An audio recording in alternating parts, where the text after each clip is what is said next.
Sorry.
Thank you very much.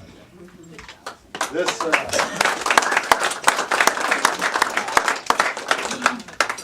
Bobby Schilling has come before us tonight, and he has committed to meet our requirements as his constituents.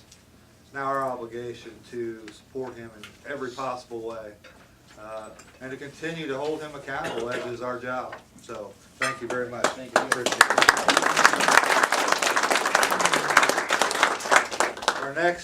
Our next speaker this evening is John McCoy. John's going to be running for Adams County Sheriff. And John has also agreed to sign the Quincy Tea Party conditional endorsement tonight.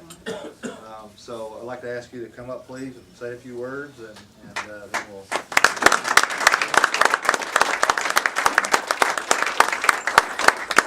It was good to watch the signing there, how many left-handed people.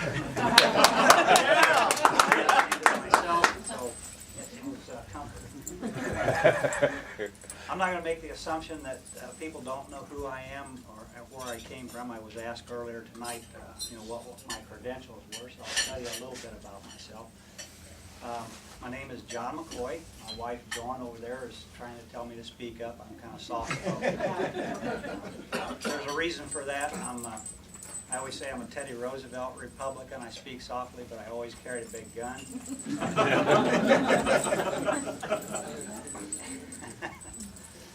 I'm a 28-year veteran of the Adams County Sheriff's Department.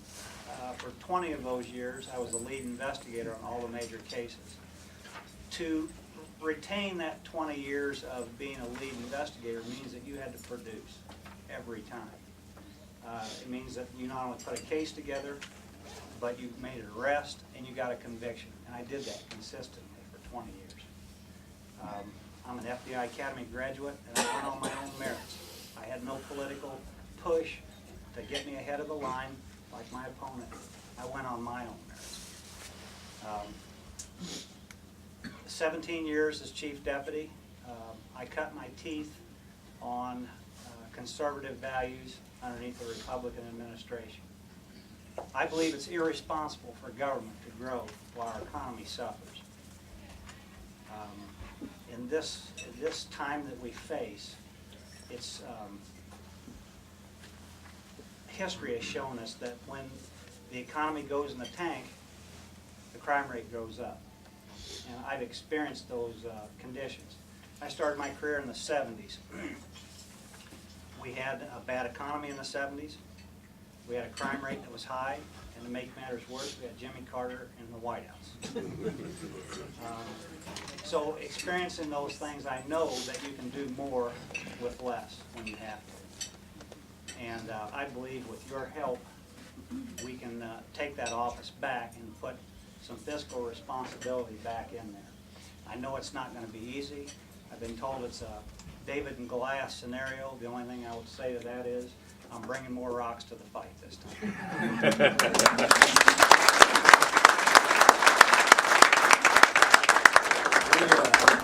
We spoke on the phone last night. We're going to come up with something he can sign. There's got to be something. I'm not a Cubs fan. I don't know what's going on. But no, we want to definitely take the opportunity to get these folks in here because they have a lot of things that are going on in their hearts and their minds that we didn't know about. You know, I haven't seen that article, but that just burns me to the core, that they think the way for them to win is to make their candidate look incompetent.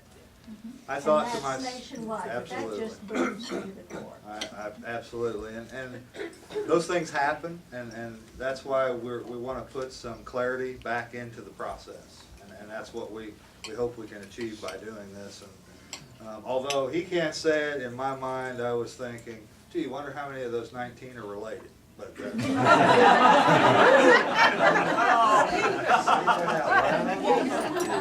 not running for it. We're all cousins. So I know the answer. I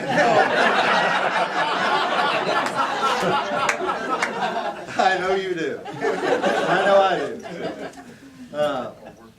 So thank you. We really appreciate you coming and speaking to us tonight, and honored to have you here.